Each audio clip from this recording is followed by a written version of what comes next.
Hello students, Prince sir के इस podcast में आप सभी का स्वागत है। एक बहुत ही महत्वपूर्ण आपको बात इस पॉडकास्ट के शुरुआत में कहना चाहता हूं कि अगर आप सरकारी नौकरी के लिए सीरियस हैं तो आने वाला हर एक पॉडकास्ट प्रिंस सर का ज़रूर सुनिएगा। कारण यही है कि हर एक भर्ती से संबंधित सटीक और सही जानकारी आपको इसी चैनल पर मिलेगी और तैयारी के लिए सही मार्गदर्शन, सही रणनीति भी इसी चैनल पर बताई जाएगी। इस चैनल को सब्सक्राइब कर लीजिए, बेल आइकन पर क्लिक करिए, वीडियो को लाइक और शेयर करना ना भूलिएगा। डिस्क्रिप्शन में हमारे इंस्टाग्राम, टेलीग्राम, फेसबुक की लिंक्स दी गई हैं, उनको क्लिक करिए, ज्वाइन करिए। कारण यही है कि हम विभिन्न परीक्षाओं से संबंधित जो हमारी क्लासेस हैं, नोट्स हैं, टेस्ट सीरीज़ हैं, वो आपके लिए शेयर कर रहे हैं। आप इनका फ़ायदा उठाइए और हमारे दिए गए नंबर 9685570712 पर हमें व्हाट्सएप करके हमसे बात करिए, इंक्वायरी करिए। ओके स्टूडेंट्स, तो चलिए इस पॉडकास्ट में आपको बताएंगे कि एमपीपीएससी प्रीलिम्स 2021 का रिजल्ट कब आएगा, साथ ही मुख्य परीक्षा कब होगी और प्रीलिम्स 2022 का क्या होने वाला है और किस तरह से पढ़ाई करना है। ये सारी चीज़ें आराम से अच्छे से सुन लीजिएगा। वीडियो ज़्यादा बड़ा नहीं होगा, 8-10 मिनट का होगा या 12-15 मिनट का होगा। लेकिन अगर आप सही जानकारी को सही तरीके से सही समय देकर नहीं सुनेंगे तो हमेशा कन्फ्यूज़न में रहेंगे, याद रखिएगा। और साथ में उन अभ्यर्थियों को, उन बच्चों को मैं धन्यवाद देना चाहूँगा जिनके समय समय पर मैसेज आते हैं, संदेश आते हैं और वो कहते हैं कि सर हम आपके पॉडकास्ट से बहुत मोटिवेटेड होते हैं। आपकी क्लासेस, आपकी हर एक चीज़ जो आप हमारे लिए इतनी मेहनत करते हैं, इतनी मेहनत से बनाते हैं, उसका हम भरपूर फ़ायदा उठा रहे हैं। तैयारी में कोई कसर नहीं छोड़ेंगे और निश्चित रूप से अपने माँ बाप का और आपका नाम रोशन करेंगे। तो मैं ऐसे बच्चों को धन्यवाद देता हूँ जो कि हमारे मार्गदर्शन का, हमारे नोट्स, टेस्ट सीरीज, सारी चीज़ों का फ़ायदा उठा रहे हैं। उनको ये पता चल रहा है कि वाकई में इनमें क्या क्वालिटी है। खैर चलिए आते हैं हम टॉपिक पर। MPPSC prelims 2021। देखिए, मैं आपको बिल्कुल टू द पॉइंट बता दूं कि मैंने आपको 2021 जब स्कोर कार्ड आए थे प्रीलिम्स के, जुलाई में ही ये कहा था कि अगस्त के आखिरी तक आरक्षण पर फैसला आएगा, उसके बाद रिजल्ट जारी होगा। लेकिन आप सभी देख ही रहे हैं कि 60 से ज़्यादा याचिकाएं हैं। हर एक पिटिशनर को, याचिकाकर्ता को समय देना है, तो एडवोकेट्स को अपने अपने तर्क रखने हैं। इस वजह से सुनवाई में समय लगा, पूरा हफ्ता निकल गया, सोमवार से शुक्रवार। फिर कल से सुनवाई होगी। ये हफ्ता भी इसी तरह से जाने की पूरी उम्मीद है क्योंकि अभी काफ़ी सारे जो हमारे एडवोकेट्स हैं उनके पक्ष विपक्ष रह गए हैं। तो मुझे लगता है 2-3 दिन और लगेगा। उसके बाद सितंबर के दूसरे सप्ताह में इस पर फैसला आएगा क्योंकि माननीय न्यायालय भी फैसला सुरक्षित रख लेंगे, इसमें कोई दो राय नहीं है। इंस्टेंट फैसला नहीं आता है ऐसी सोफिस्टिकेटेड चीज़ों का। तो दूसरे सप्ताह में फैसला, ऐसा अभी लग रहा है वर्तमान में। तीसरे सप्ताह में, क्योंकि अगर एमपीपीएससी वालों ने कॉपियाँ चेक करके भी रख ली होंगी तो 3.5 लाख बच्चों का रिजल्ट ओवरनाइट तो दे नहीं देंगे, 4-5 दिन लेंगे।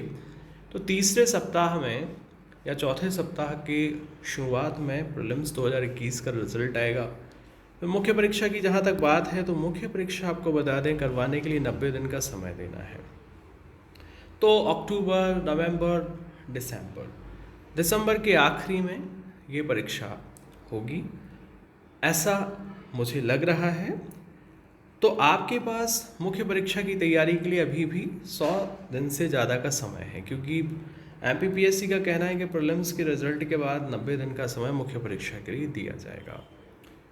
तो पहली चीज़ ये निकल कर आई है कि प्रीलिम्स 2021 का जो रिज़ल्ट है आपका, वो सितंबर के तीसरे या चौथे सप्ताह में आएगा और जो मुख्य परीक्षा है वो दिसंबर के आखिरी तक होगी। 100 दिन से ज़्यादा का समय है। तो क्या किया जाए?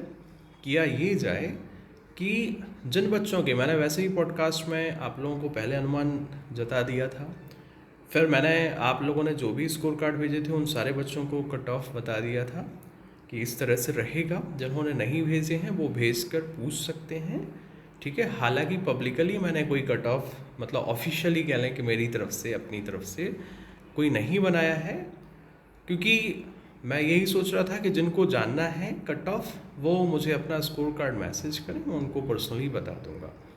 तो इस तरह से मेरा सोचना था। बाकी मार्गदर्शन आप सभी को मैं देता ही हूँ, जो जो सवाल पूछते हैं उनका आंसर दे देता हूँ। अब बात आती है कि 100 दिन में क्या पढ़ा जाए। तो मैंने हमेशा यही कहा है कि प्रीलिम्स और मेंस का कॉमन सिलेबस पढ़िए, चाहे किसी के कितने भी नंबर हों। किसी के अगर जनरल ओबीसी का उसके 70 प्लस नंबर हैं तो वो भी कॉमन सिलेबस पढ़िए। मतलब जिसके 75 प्लस नहीं है, उसके नीचे हैं, वो सब कॉमन सिलेबस पढ़िए। इतिहास, भूगोल, विज्ञान, संविधान, अर्थव्यवस्था, साइंस वगैरह जो भी है ये कॉमन सिलेबस पढ़िए। अब बात आती है कि कब तक पढ़ना है, तो देखिए प्रीलिम्स का रिजल्ट आ जाए तब तक, खासकर इससे कोई नुकसान नहीं है, क्योंकि ये कॉमन सिलेबस प्रीलिम्स 2022 में भी काम में आएंगे। और जब आप मुख्य परीक्षा के हिसाब से तैयारी करते हैं तो निश्चित रूप से क्या होता है, आपको चीज़ें अच्छे से समझनी पड़ती हैं, रटनी पड़ती हैं, तो प्रीलिम्स में काफ़ी फ़ायदा होता है। अब अगर कोई मेरी बात से असहमति रखता हो तो फिर मैं यही कहूँगा कि आप मुझसे ज़्यादा जानकार हैं, मैं कम जानकारी रखता हूँ, तो आप स्वयं को ज़्यादा जानकार मान सकते हैं, इसमें कोई दो राय नहीं है। दूसरी बात है कि अब प्रीलिम्स 2022 कब होगा, तो प्रीलिम्स 2022 देखिए नोटिफिकेशन ये दिसंबर में दे दें, कोई दिक्कत नहीं। फरवरी के पहले नहीं हो पाएगा, फरवरी के पहले नहीं हो पाएगा, ये अभी की वर्तमान सिचुएशन से ऐसा पूरी तरह से लग रहा है। तो देखिए अभी आपके पास अगर देखा जाए तो सितंबर, अक्टूबर, नवंबर, दिसंबर, जनवरी, फरवरी, यानी 6 महीने लगभग हैं। तो 6 महीने में मैं वही कह रहा हूँ कि मेंस के पॉइंट ऑफ व्यू से पढ़िए। मुख्य परीक्षा में जो कॉमन सब्जेक्ट्स हैं प्रीलिम्स मेंस के, इतिहास, भूगोल, विज्ञान, संविधान, अर्थव्यवस्था और भी जो हैं XYZ, उनको पढ़िए आप, ठीक है। और जब प्रीलिम्स का रिजल्ट आ जाए, जिनका प्रीलिम्स में हो जाए वो मेंस के लिए जाइए, और जिनका ना हो वो भी प्री मेंस कॉमन लेके चलिए, क्योंकि अनटिल अनलेस देना तो मेंस 2022 ही है उनको भी। तो प्रीलिम्स अच्छा हो जाएगा अगर मेंस की तैयारी करेंगे, और उसके बाद जब प्रीलिम्स 2022 का नोटिफिकेशन आएगा, इसके बाद मैं एक डेडिकेटेड वीडियो बनाऊंगा 2022 पे, तब आप फिर अलग से पढ़िए। अब सारी बारीकियाँ, सारी चीज़ें जिस तरह से आप मेरी ऑनलाइन क्लासेस में, कक्षा में सामने बैठकर, ऑफलाइन क्लासेस में, या फिर जो भी बच्चे नोट्स, टेस्ट सीरीज़, इस तरह से डिस्टेंस लर्निंग प्रोग्राम्स जो भी हमारे ज्वाइन करते हैं, उनसे जब मैं फ्री होकर बात करता हूँ तो बहुत अच्छे से ये चीज़ें समझाता हूँ, हर एक चीज़ को, हर एक बारीक पहलू को क्लियर करता हूँ, तो इसमें कोई दो राय नहीं है। अब कुछ मोटी मोटी बातें आपको बता दूँ कि सावधानियाँ क्या बरतनी हैं। और जितने भी बच्चे हैं, अभ्यर्थी हैं, चाहे वो मुझे लाइक करते हो ना करते हो, लेकिन मुझे पता है कि आप सभी मेरा वीडियो सुनते हैं। कारण यह है कि जब भी कोई सही बात करता है तो हम उसका वीडियो भी, उसकी बातें भी, उसकी हर चीज़ सुनते हैं। चाहे आप चैनल को सब्सक्राइब करें, फॉलो करें, ना करें, ये सभी के साथ होता है कि अगर कोई व्यक्ति सही बोल रहा है, सच का साथ दे रहा है, तो हमें लगता है कि हम एक बार सुन तो लें कि ये क्या बोल रहा है। और बाकी सभी बच्चे जो लाइक करते हैं उनके लिए स्पेशली मैं कुछ चीज़ें बताना चाहता हूँ कि देखिए, जैसे एक मेंस निकाला हुआ बंदा है, जिसने मेंस निकाल रखा है पहले, जब भी निकाला हो, तो उसको कोचिंग ज्वाइन करने की ज़रूरत नहीं है, क्योंकि वो अपने आप को प्रूव कर चुका है। लेकिन अभी भी ऐसे सो कॉल्ड लोग और जो ओवररेटेड सो कॉल्ड संस्थान है, अगर आप उनमें कॉल करेंगे, पूछेंगे, तो वो बोलेंगे आप आ जाइए, तैयारी करिए। मेरे जैसा कोई व्यक्ति खरा खरा बोलने वाला नहीं होगा। जब आप प्रूव कर चुके हैं अपने आप को, तो आप क्यों क्लास ज्वाइन करेंगे। आपको क्या करना है, आप तो सिर्फ उठाइए अपना सिलेबस, एक बार देखिए कहाँ कोई कमी कसर लग रही है, उस सब्जेक्ट को अच्छे से करिए और एक बार पूरा सिलेबस रिवाइज करिए। आपको लग रहा है बहुत पढ़ लिया, मन नहीं लग रहा है, तो टेस्ट सीरीज ज्वाइन करिए। प्रीलिम्स का जैसे ही रिजल्ट आएगा हम टेस्ट सीरीज चालू करेंगे। और टेस्ट सीरीज वो वाली नहीं है कि जिसमें क्वेश्चंस दे दिए और अपना मॉडल आंसर दे दिया और बोले मिला लो, ऐसा होना चाहिए। क्या मतलब है इसका, फिर किताबों में लिखे हुए हैं सारे आंसर्स, तो ऐसे एक्सपर्ट जो किताबों से आंसर टीप के और आपको दिखा दें कि ये होंगे, तो ये टेस्ट सीरीज़ का मतलब नहीं होता है। एक्सपर्ट का मतलब होता है कि वो टेस्ट आपको बगल में बिठाए और आपकी कॉपी दिखाए और बोले देखो यहाँ ये गलती है, यहाँ मात्राओं की अशुद्धियाँ, यहाँ काटा पीटी ज़्यादा कर दी है, ये फैक्ट्स लिखना था, ये आर्टिकल डालना था, ये डेट डालनी थी, यहाँ पैराग्राफ चेंज होना था, टिप्पणी ऐसे लिखते हैं, निबंधात्मक प्रश्न ऐसे लिखते हैं, आकलन ऐसे करते हैं, ऐसे डेटा डालते हैं, ये चीज़ें बताए तो ठीक है, अदरवाइज पैसा ही बर्बाद होना है। और जो बच्चा जिसका मेंस नहीं निकला है, दूसरा पॉइंट, जिसने मेंस दिया है लेकिन निकला नहीं, उससे मैं यही कहूँगा कि सबसे पहले बहुत अच्छे से आकलन करो कि क्या रह गया था। साइंस नहीं बनी थी, मैथ्स नहीं बनी थी, या अर्थव्यवस्था नहीं बनी थी, क्या नहीं बना था, उसको अच्छा करो। क्यों सबसे पहले जाके टेस्ट सीरीज़ के पीछे भाग रहे हो? जो टेस्ट सीरीज़ के पीछे भाग रहे हैं ये ऐसे लोग हैं जो मेंस कई बार निकाल चुके हैं और जिनको बिल्कुल सब कुछ रटा हुआ है। तो हम अपनी तुलना हमेशा दूसरों से क्यों करते हैं? हम अपना सही आकलन क्यों नहीं करते कि हम वाकई में कहाँ एग्जिस्ट कर रहे हैं, और क्यों हम सो कॉल्ड ओवररेटेड लोगों के पीछे और ओवररेटेड संस्थानों के पीछे पड़े रहते हैं, जहाँ पर आपको कहना चाहिए कि आप जितना नॉलेज रखते हैं उतना नॉलेज रखने वाले फैकल्टीज़ भी नहीं मिलेंगे। मुंह चलाना एक अलग बात होती है, लेकिन एक नॉलेज रखना अलग बात होती है, चीज़ों का अनुभव रखना। और वो अनुभव तभी आता है जब आप दिन रात किताबों में घुसे रहते हैं, जब आपको पता होता है कि ये चीज़ इस तरह से होगी। बाकी तो देखिए, दुनिया है, दुनिया में सब तरह के लोग होते हैं, सब तरह की बातें होती हैं, बट मैं आपसे वही बोल रहा हूँ कि आपको ये तय करना पड़ेगा कि कौन कैसा है। तो प्लीज़ ओवररेटेड जो लोग हैं, खासकर वो आपके कभी काम भी नहीं आते हैं। अभी आप उनसे बोलें सर हमारी ये भर्तियाँ नहीं हो रही हैं 2019-20 की, ये वो थोड़ा सा एक ट्विटर पे ट्वीट कर दीजिए, है ना, तो बोलेंगे नहीं हमसे नहीं होगा ट्वीट। वैसे ट्वीट बोलते हैं उसको, लेकिन मैं बता रहा हूँ कि वो ट्वीट नहीं करेंगे। क्यों नहीं करेंगे? क्योंकि उनको बड़ी परेशानी है ओवररेटेड लोगों को। उनको लगता है कि हम बिल्कुल 5 स्टार लोग हैं, हम नहीं कर सकते ये काम। खैर छोड़िए, उनकी बातें करके समय पर बात क्यों करें। तो जिनका सिलेक्शन मेंस में हो चुका है वो क्या करेंगे, अपनी कमियां देख लें और टेस्ट सीरीज लगाएं। जिनका मेंस नहीं निकला है उनको बहुत काम करना है, अपनी कमियों पे काम करना है, उसके बाद टेस्ट सीरीज लगाइए। 100 दिन से ज़्यादा का समय है अभी, और टेस्ट सीरीज ऐसी वाली लगाइएगा जैसी टेस्ट सीरीज चाहिए आपको। ऐसी वाली मत लगाइएगा कि जिसमें 3 लाइनें 4 लाइनें आपको कॉपी पेस्ट करके दे दी और बोले लो इस तरह से लिखना सीख लो, ठीक है।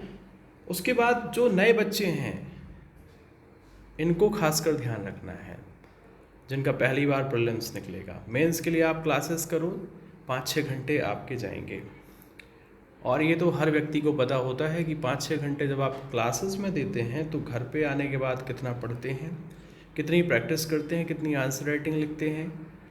और ऐसा बिल्कुल भी नहीं होता है कि सिर्फ कोचिंग्स में जाकर बैठें और जाकर रोज़ कोचिंग के बोर्ड के दर्शन करके आ जाएं तो आपका एग्ज़ाम निकल जाएगा। ऐसा बिल्कुल नहीं होता। एग्ज़ाम तो जो है, कहना चाहिए कि आप सोचें कि जब तक आप बिल्कुल एक्सट्रीम लेवल वाली, बिल्कुल अपने आप को खफा नहीं देते मेंस के लिए, तब तक नहीं निकलता है।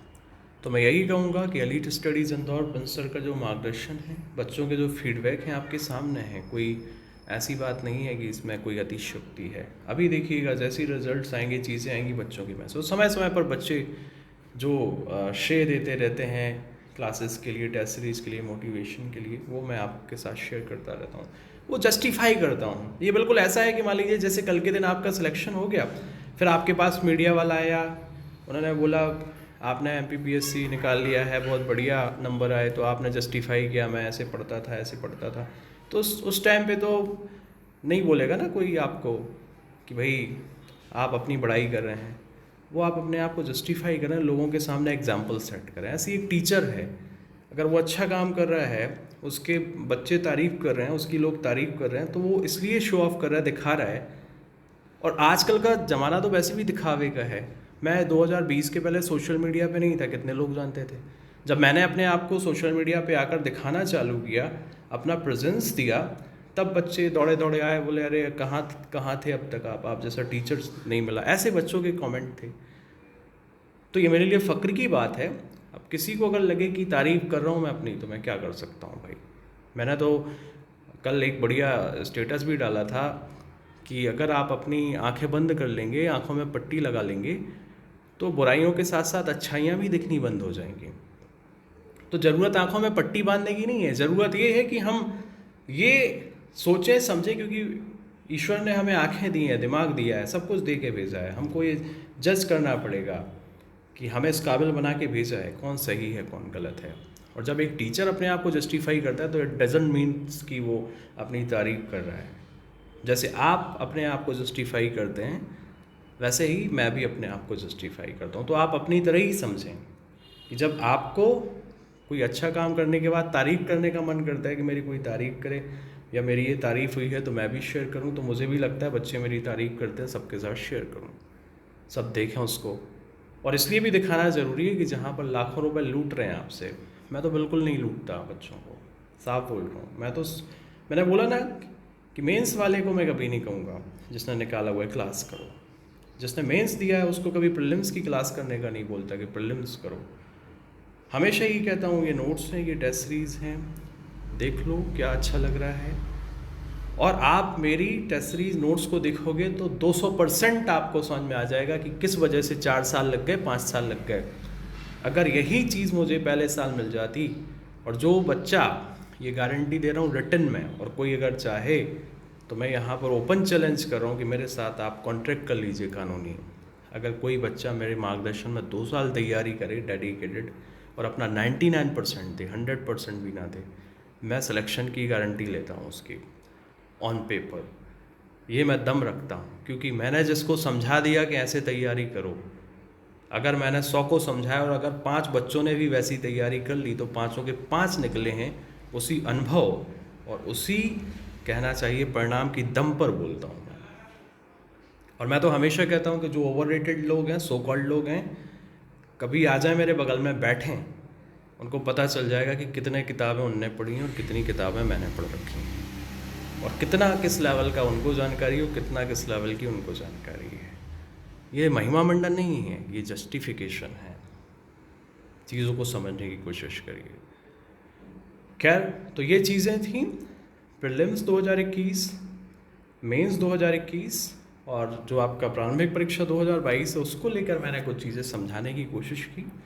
बाकी सारे नोट्स, टेस्ट सीरीज़, कक्षाएं वगैरह सब हमारे सोशल मीडिया पर दिए जा रहे हैं, आपको लिंक्स दी गई हैं, आप देखिए। और मैं फिर यही बात कहूँगा कि जिसे नौकरी चाहिए, अगर वो प्रिंस सर का मार्गदर्शन हूबहू आप as it is to the point follow करेंगे, जैसी मैं स्ट्रेटजी आपको नोटबुक पर नोट करवाता हूँ, मैं ऑन पेपर गारंटी लेने के लिए तैयार हूँ। आप में दम है तो आप कहना चाहिए जुड़िए, मुझ में तो दम है कि मैं ऑन पेपर कॉन्ट्रैक्ट कर सकता हूँ। तो ये मेरा अनुभव है, ये मेरा कॉन्फिडेंस है। ओके स्टूडेंट्स, तो आगे भी आपको इस तरह के पॉडकास्ट लेकर आएंगे आपके लिए। आप हमें अपना प्यार देते रहें, सपोर्ट करते रहें, वीडियो को शेयर करते रहें, और याद रखिएगा कि आँखों में पट्टी बांध लेने से सिर्फ ऐसा नहीं है कि आपको गलत चीज़ें नज़र नहीं आएंगी, अच्छी चीज़ें भी नज़र आना बंद हो जाएंगी। इसलिए आँखों में पट्टी बांध लेना किसी चीज़ का कोई सलूशन नहीं है। आपको ईश्वर ने सब कुछ देकर भेजा है, आपको ये सोचना पड़ेगा कि मेरे लिए क्या अच्छा है क्या बुरा है। ओके स्टूडेंट्स, बहुत बहुत धन्यवाद। मिलते हैं अगले पॉडकास्ट में। धन्यवाद।